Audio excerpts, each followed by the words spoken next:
Hello বন্ধুরা, নমস্কার। আজকে নতুন একটা রেসিপি করতেছি আলু বেগুন দিয়া। আলুটা প্রথম ফ্রাই করে তারপর মশলা কষাইয়া বেগুন জল দিয়ে বেগুনটা দিয়া রান্না করলাম। বন্ধুরা, একটু সরিষার তেল দিলাম।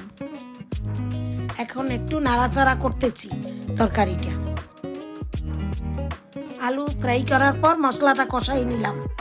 মশলার ভিতরে একটু সরিষার তেল দিতে হয়, তেলটা ফেলে আলুটা দিতে হবে।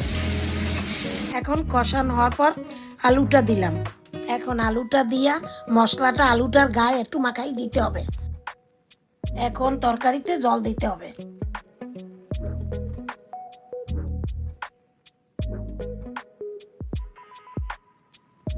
এখন তরকারিতে জল দিয়ে দিলাম।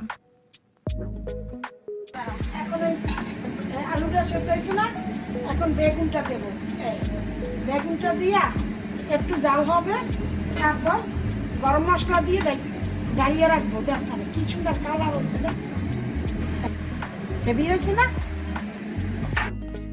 বেগুন আলু রান্না কালারটা হেভি হয়েছে। বন্ধুরা, তোমরা একদিন এইরকম আমার মতন বেগুন আলু রান্না করে একদিন রান্না করলেও দেখো যে কত সুন্দর হয়, কত ভালো।